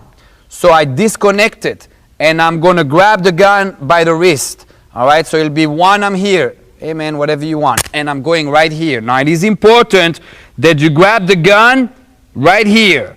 If you grab it here, he can turn his wrist now and shoot me right there. If I have it here, he can't. All right, so important that you go here and not here. Again.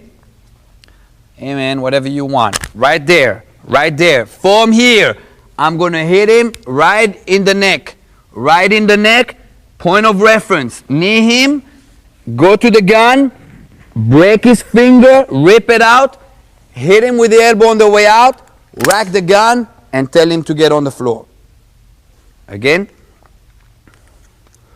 Again. 1, 2, 3, 4. Going for ripping, break his finger.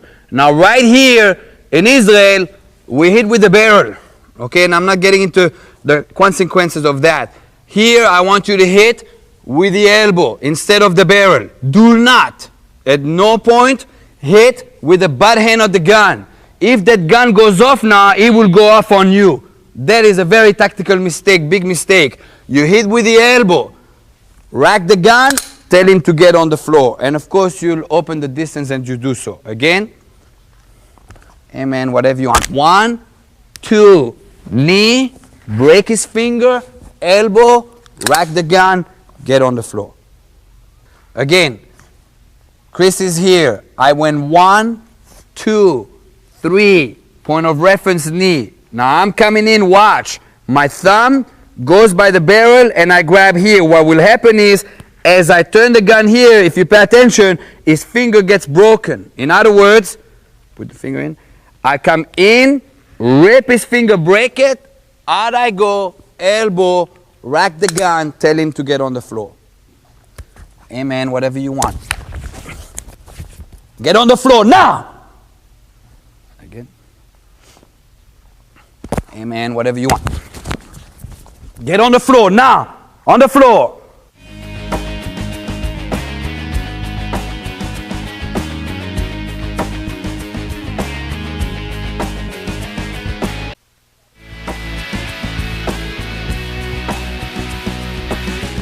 This time, he's going to put the gun to my head from the side. Now, there's going to be 2 scenarios. One, that the gun is in front of my ear, and one, that the gun is behind my ear. The first one I'll deal, that I am right in front of the ear. You will know so when he connects.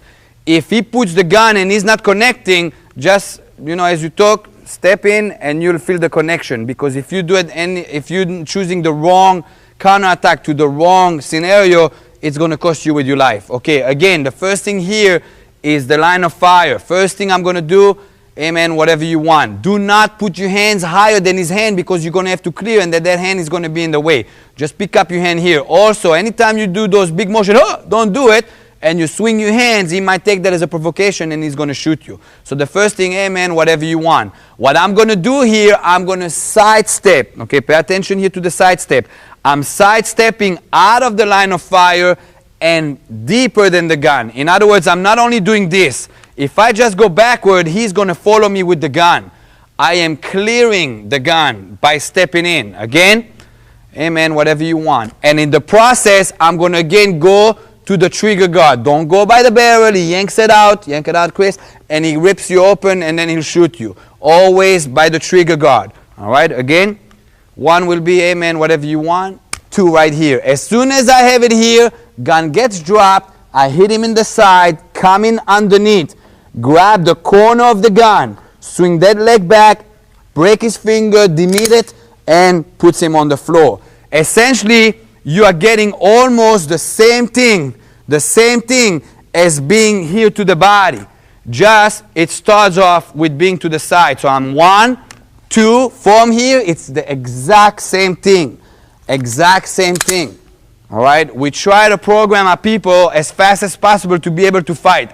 And whenever we can overlap technique or have a parallel concept, we will do so. In other words, if I can program you with less technique and it can apply to different angles, it's better for me to train you faster. In other words, I don't have to train you more scenarios or more techniques because it's different scenario. If I can get to the same concept from a different angle, I will do so. Again, thread comes in, amen, whatever you want.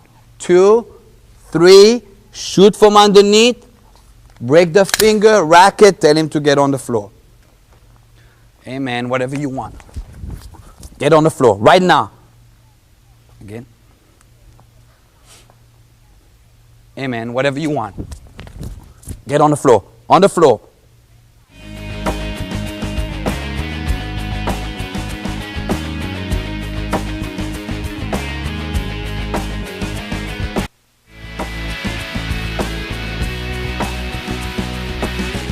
This time, Chris is going to come and put the gun to my head, but it's going to be behind my ear.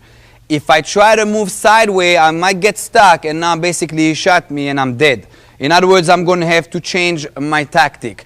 The first thing I'm going to do again is, amen, whatever you want, basically dropping his stress. From here, I'm going to turn in. Okay, what I'm doing is, I am turning out of line of fire, and I'm stepping in to pass the gun.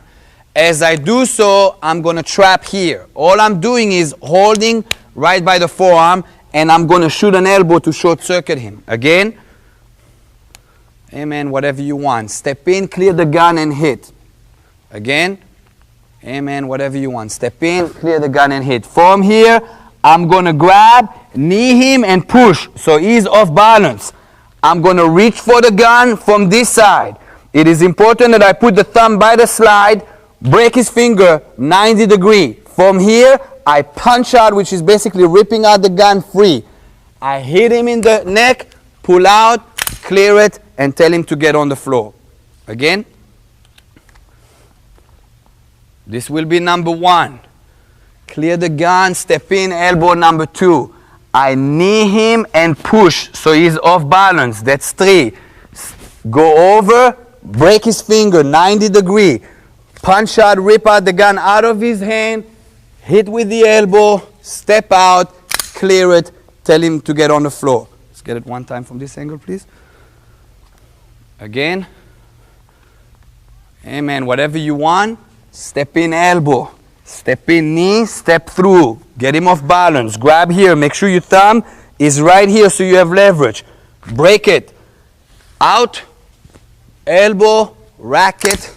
Tell him to get on the floor. Okay, as Chris comes in, all right, because it's side view, I don't even know if it's right hand or left hand. If Chris has the gun in his left hand, switch please, Chris, right? I do the exact same thing. I don't go, let me see, left hand, right hand, because every time you look at him with that corner of the eye, it looks very provocative. In other words, he might get nervous and shoot you. It will be the same thing. 1, step in, elbow him on the outside. Your knee will be a Charlie horse. Come out here, and out we go. it's the same thing. And of course, go on the other side, Chris, it's the same element on this side. Again, I don't know right hand, left hand, both hands. One, it'll be clearing, kneeing, step in, disarm, out we go, clear the gun and down. So, because it's from the side, it doesn't matter if he's on left side, left hand, right hand, you always do the technique the same. You don't have the luxury to go, let me see, right hand, left hand. If you look at him the wrong way, he might get nervous, shoot you, no good. You don't choose where you're going, you just do the same technique and adapt yourself as you go. Hey man, whatever you want. Get on the floor, right now, get on the floor. Again. Hey man, whatever you want. Get on the floor, right now.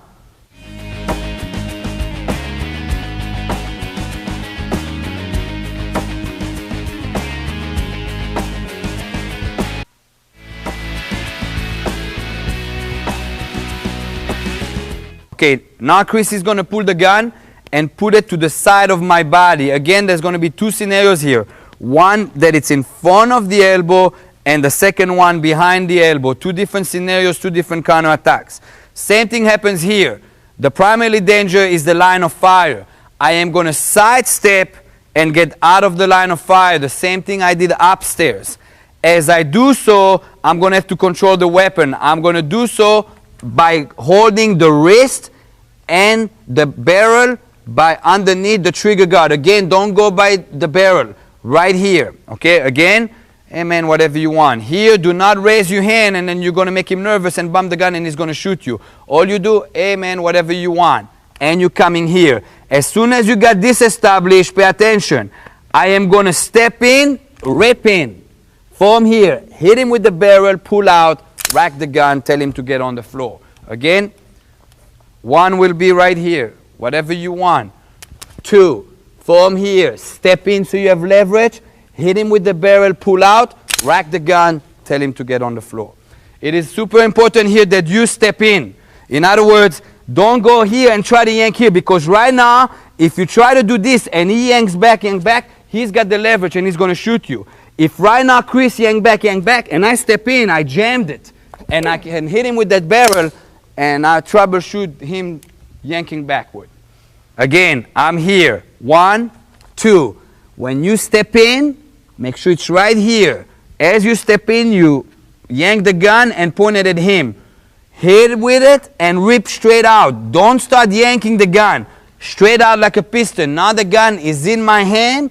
Rack it. Tell him to get on the floor. Hey man, whatever you want. Get on the floor. Get on the floor. Again. Hey man, whatever you want. Get on the floor. Right now.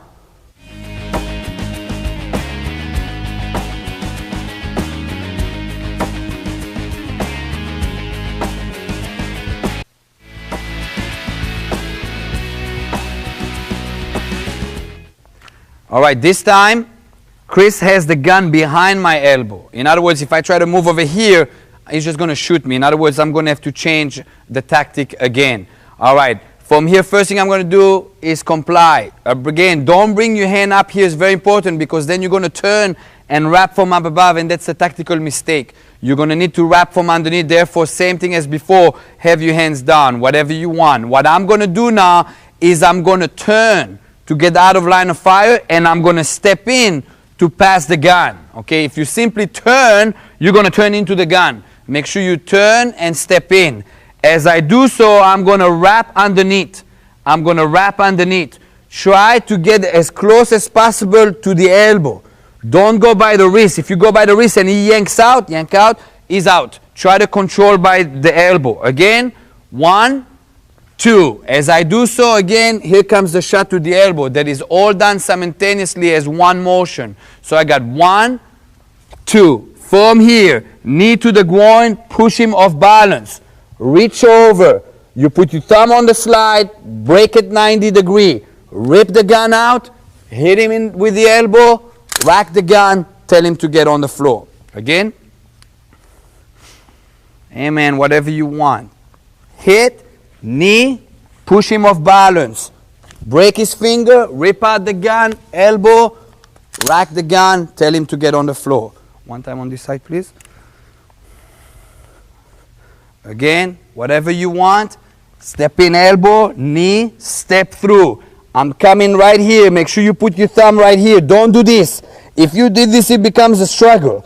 I want the thumb here and the finger here, and you're going to yank 90 degrees as one motion, breaking his finger. From here, I'm going to rip the gun, punching it out here without no struggle. Elbow, step out, rack the gun, and tell him to get on the floor. Amen. Whatever you want. Get on the floor right now. Good. Don't block the elbow. Amen. Whatever you want. Get on the floor. On the floor. Amen. Whatever you want. Get on the floor right now.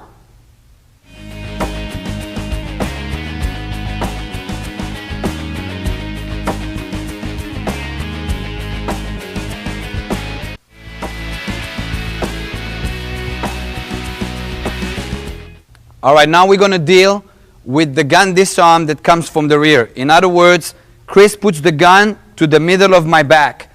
Again, I don't know which hand it is. I certainly am not going to look which hand it's going to be, because every time I give him the corner of my eye, it looks provocative and it might trigger him into shooting me. The first thing I'm going to do is comply. Again, I am not bringing my hands up. If I bring my hands up, he might take this as a challenge and shoot me. I'm just complying. Amen, whatever you want. From here, I'm going to turn out of the line of fire, which is my primary danger, again, by simply stepping and turning. This will get me out of the line of fire. As I do so, I'm going to wrap from underneath. Again, whatever you want, turn, wrap from underneath. Again, whatever you want, turn, wrap from underneath. If you get it on the other angle, please. Amen. Whatever you want, turn. Right now, as you can see, I'm out of the line of fire. That gun will discharge now, but I won't get a shot. And I'm coming underneath. Again, try to be as close as possible to the elbow versus coming to the wrist. This also will force you to step in. If you simply turn, then maybe you're just going to turn into the gun. Make sure you step in so you clear the gun and you can elbow as well. Here comes the elbow. Again, amen, whatever you want, turn. At the same motion comes the elbow. From here, knee, and step through. Keep him off balance. Right now, he's thinking, oh my God, I'm off balance. And hold on to him. From here, I'm coming to the gun. Again, thumb goes on the slide. Break 90 degrees, break his finger, straight out, rip it out. Elbow, pull out. Rack the gun, and tell him to get on the floor. Again, you got one here, two here. Knee, and step through. Make sure you contain him. Don't do this. Don't go one and hit him and let him fly, because just like it sounds, he flew back and he can shoot you now. Again, it's here, here, and here. Break the finger. Out we go. Elbow, racket, tell him to get on the floor. Amen. Whatever you want. Get on the floor. On the floor. Again. Amen. Whatever you want. Get on the floor. On the floor. Again, Chris is coming from the rear. Now, if he comes to my head or to the body, go back to the body, Chris. If he comes to the head or to the body, go back to the head. It's the same disarm. It's the same disarm. In other words, I treat it the same way. If he's right hand or the left hand, I don't know so. In other words, from here, I turn into it. If he's got the gun in the other hand, put the gun in the other hand, and he threatens me, it's the same disarm, just I'll have to adapt to it. The only time I choose where to turn if he puts the gun to my back and he holds my shirt with the other hand. Then I can't turn over here because that is restricting me. Therefore, on this one, I will be forced to turn to this side with the same exact technique. Okay, so only if he restrains me with one hand, I'm going to go to the other side. If it doesn't, I treat right hand, left hand, two hand, gun, shotgun, assault rifle the same way, because I really don't know what's behind me. I'm just feeling a firearm digging into either my back or my head and give me a threat. I do the same technique regardless of the variation, unless he holds me with one hand. When he holds me one hand, he tells me in which hand he's got the gun, and therefore I will go wherever it's less restricted.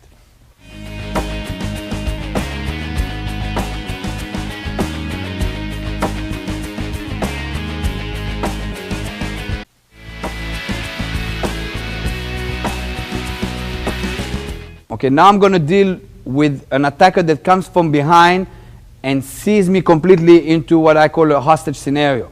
This is going to be a completely different dynamic in the sense of he's going to wrap his hand around me. Chris wraps his hand around me and puts that gun right into my forehead. Again, my primary danger now is the line of fire. However, I'm not going to be able to move or turn anywhere out of the line of fire because he has seized me. Okay, the first thing I'm going to do again is I'm going to comply and raise my hands. As I raise my hands, what I'm doing is I'm getting my hand closer to the gun, since I'm going to have to basically seize the gun because I can't turn out of the line of fire. Anytime I turn now, I'm going to get shot anyway. So one will be here. Number two will be seize the gun and turn it out. Okay, I'm going to go one time slow, pay attention. I'm coming one here, turn the gun out. That will be do so by me putting my thumb by the trigger dot, seizing and turning it. Now you're going to have to practice this, but as soon as you got it, it'll be fast enough. Now at this point, the gun got discharged,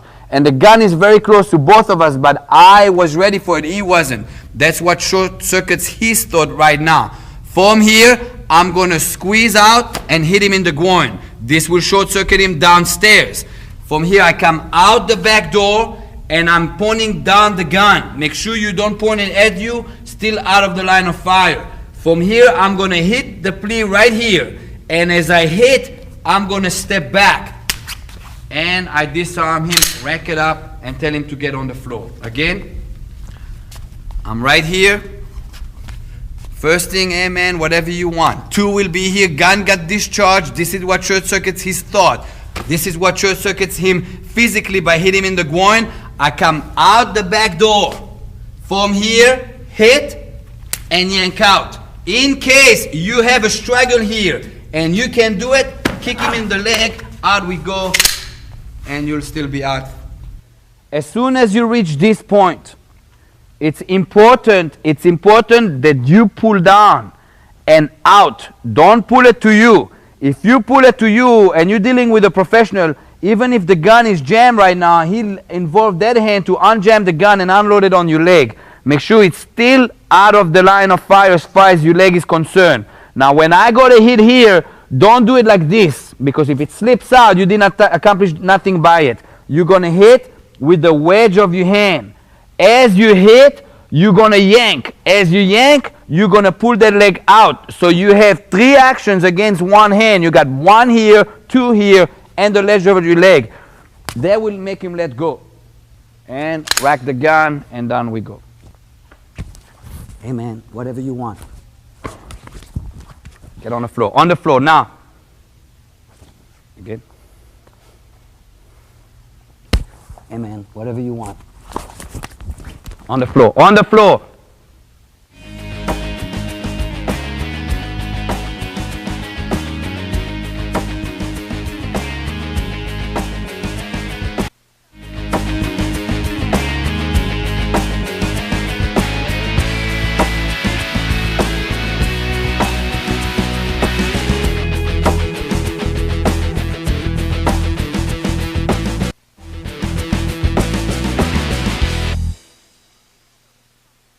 The Haganah system pulls its resource from the IDF, the Israeli Defense Forces. Originally, all the techniques you are learning in the system came out of the battlefield, and the weapons were different. Systematically in an army setup, the first line of defense is the Air Force. Second line of defense will be the artillery. Then you got the army, which is the tanks, and only then comes the foot soldier. So the progression on the battlefield is actually the other way. However, the resource and where it came from comes from the battlefield. This is where the Haganah system will give you a system that you can trust. And when people can trust the system, the confidence level rises to begin with. All right, so originally the scenario was that the assault rifle was coming from the rear. Again, number one will be, I'm going to act like I'm complying. From here, two remains the same thing. It is very important here that you realize that is why we come from underneath the weapon and not from over the top, because when I come from over the top, I have no control of the weapon. When I come from underneath, what will happen is I'm wrapping that weapon real good. From here comes the elbow, step in, give him a knee, and push him off balance. From here, I'm going to grab that barrel and shove it right on top of him and rip it out, and I contain the scene. Again. One will be here. Two, knee him, step through. Hit him with it, come out, and here we go.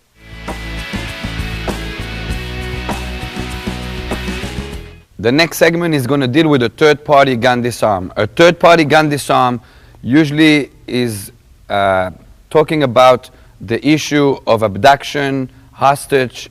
Basically, you will defend somebody that's been attacked by the assailant. There's a few levels to this. There is the level that you will be negotiating in the process. There's the level that you'll come from an angle that they don't expect it. This specific one will be that I'm coming from the rear. Now, if it's a hostage situation and law enforcement is involved, this is not going to be done by only one operator. In other words, there will be a negotiator, there will be a sniper set up, this and that. Right now, I'm dealing that I am the only one on the scene. In other words, either I'm the first one that got dispatched on the scene, or either this is a civilian situation that somebody grabbed a loved one of mine and I need to defend them. Chris is going to grab Candice from the back and put the gun up here. Now again, if Chris wanted to shoot Candice, he would already done that. Therefore, there's a demand. All right. At this specific technique, I'm going to come from an angle. Okay. Me coming from an angle, I'm basically not letting know Candice or Chris that I'm going to intervene. In other words, there is no anticipation on their side. I'm coming from an angle, and what I'm going to do is the problem here and the primary danger is the line of fire to Candice's head. I am going to redirect the line of fire. Since Candice doesn't know I'm going to do something, I cannot cue and say, Candice, move out of the line of fire. That will trigger Chris as well at shooting her. Therefore, I'm going to have to redirect the line of fire versus make Candice move out of the line of fire. So I'm coming here, and all I'm going to do is I am going to shoot my hand and turn the gun into Chris. Okay? Again, I'm going to shoot my hand and automatically or directly turn the gun into Chris. When I do so, I'm going to dig that gun as strong as I can, either in the collarbone or in his chest. So that will short circuit him into becoming victimized or thinking defensive wise. So again, I'm coming, I am shooting, and right away, right here, all right, from here, I'm going to have to disconnect Chris from Candice. That will be done by pushing on his kidney pressure point from the rear with my knuckles. All right, so what I'm going to do is I'm going to press here and keep shoving here. So in case Chris pulls the trigger, he actually pulls the trigger on himself. And from here, I'm going to simply shove down and take Chris down. From here, gun will be in my possession, and right there, I got the threat taken care of. Again, Candice, please. All right, so again, I'm coming in here, shooting in, straight in. From here, take down and disarm, and I take it over. Now, because of the nature of the encounter, Chris might get shot. Okay, that's a given because I'm turning the gun into him. This third party, the stakes are higher, and the gun might discharge on him. That's just part of the technique.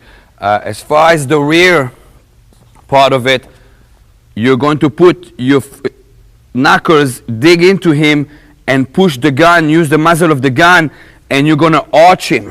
So right now, if you pay attention, he's on his heels. As he's on his heels, I'm going to start driving straight down with the gun like a piston, straight down. And from here, the pain will either let him let go of the gun, or you'll have to hit him one time, and now the gun is completely in your possession.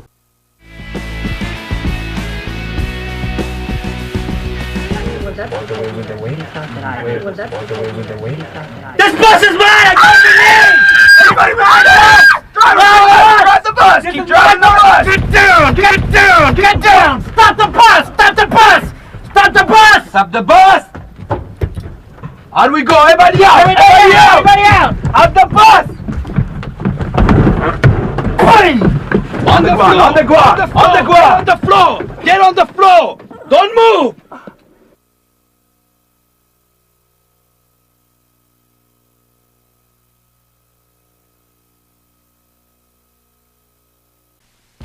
Bye.